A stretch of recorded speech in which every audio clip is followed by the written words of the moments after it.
السلام عليكم. الإعلام التونسي رافض رفض قاطع ورافض تماما مباراة تونس والبرازيل اللي باش تتلعب في ملعب لول. ما نعرفش علاش رافضين. البلاطوات الكل تحكي كان على اختيار خايب، ما كرهمش يلعبوا مع البرازيل، كان ناكلوا 10 نلعبوا 10 تالي باش نمنعوا من سكور كبير. حسيلو بوليميك كبيرة ياسر على الماتش هذا، وفما ضغط إعلامي كبير ياسر على المدرب وعلى الجامعة وعلى الناس الكل. يحبوا يطلعوهم بالسيف اللي هما غالطين. أما راي الناس هذه اللي تسمعوا فيها في البلاطوات تحكي كان تونس تعمل ريزلتا بوزيتيف مع البرازيل، تو يعاودوا يخرجوا ويحكيوا الكلام كل يتبدل يتقلب.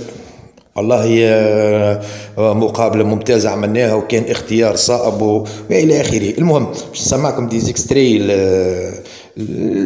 دي كرونيكور توانسه معروفين شنو يحكيوا على ماتش تونس والبرازيل اللي باش تلعب نهار 18 نوفمبر. نسمعوا مع بعضنا. تونس موريتانيا، تونس الأردن، تونس البرازيل. الشوا ناجح بالنسبة للجامعة، المدرب نرى شكون اختار في اختيار منافسين هذوما باش نحضروا بهم الكأس العربية وخاصة الكأس الإفريقية. فما موريتانيا وفما شكون زاد، فما الأردن. علاش الأردن دولة عربية وموريتانيا زاد دولة عربية باش نشاركوا خاطر في البطولة العربية. هاو قاعدين فما التلميذ إلا البرازيل راها ماهوش وقتها. البرازيل نقولوا رجعنا احنا من كأس افريقيا وهزين كأس افريقيا وعاملين نشوة وشيخين. رجعنا ماتش قال رجعنا ايه معناتها ماتش باش يتفرجوا فيه الناس. اما موش ايه عندك الحق، اما موش نلعبوا مع البرازيل الله اللي يقدر نخسروا بسكور كبير. حتى الخطه التكتيكيه اللي باش تلعب بها ضد البرازيل ما انتش تلعب التالي باش تخاف باش تعمل كوفرتور دوبل في كل بوست معناها، والزون نتاع كان الكوره باش تكون في ال 40 50 متر. كنت نتمنى اذا كان فما امكانيه نلعبوا ضد فريق افريقيا، احنا مشكلتنا في هذيك هذايا. اذا تساؤلات كبيره الحقيقه. ثم انا مقابله البرازيل الحقيقه انا ضد مقابله البرازيل، ضد معناها تنجم تكون خايبه تنجم تكون كذا. هذه لمحة بسيطة من البلاطوات اللي تحكي اللي رافضة المباراة هذه.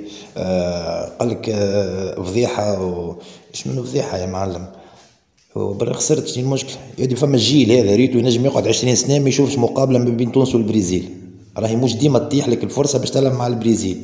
راهي سرار اكيد فما حسابات من البرازيل باش طلبت تونس. راه مش هكاك. راه تنجم تقعد 20 سنه ما تلعبش مع المنتخب البرازيلي بي وتفرض عليه انت باش يلعب التالي ودوبل كوفرتور وفي ال 50 متر والاخرانيه يفك الكره يديز. يعني انا حطيت لكم ماتش المروك كيفاش بهذلت البرازيل، بهذلتها البرازيل. منتخب كي تضغط عليه ينجم يضيع ليكيليبر نتاعو.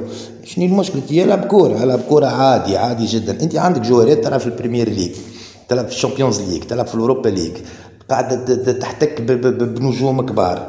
الريتم والنسق كله معناها ما يقلقهمش. ديجا مجربين نسق عادي وما نتصورش راهي مقابله وديه. انت باش تلعب مقابله كاس عالم باش تعديك البرازيل نيفو سوبيريور وتعمل عليك ضغط عالي لا باش تلعب معك كره عاديه.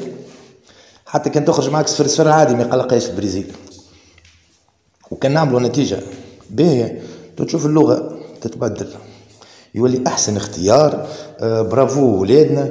توا ترجع فيهم انت تخسر قد تخسر خسارة كبيرة تيجا ترجع فيهم انت باش تهبط لونترونير مفجوع باش يحب يلعب بخطة دفاعية باش تهبط الجوارات مكبلين.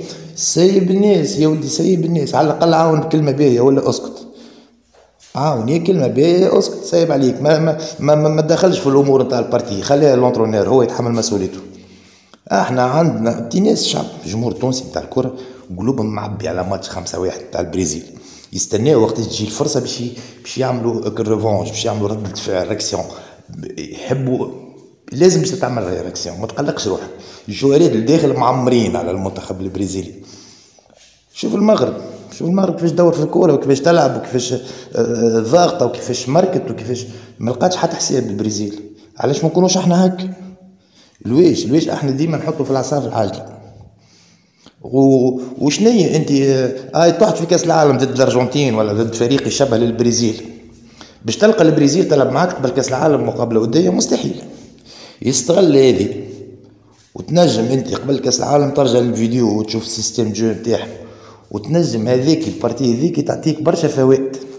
2022 لو كان ما لعبناش مع البرازيل ما ندخلوش الدخله هذيك مع الدنمارك، وما نلعبوش كونتر فرنسا بالقليب هذاك وبالروح هذيك.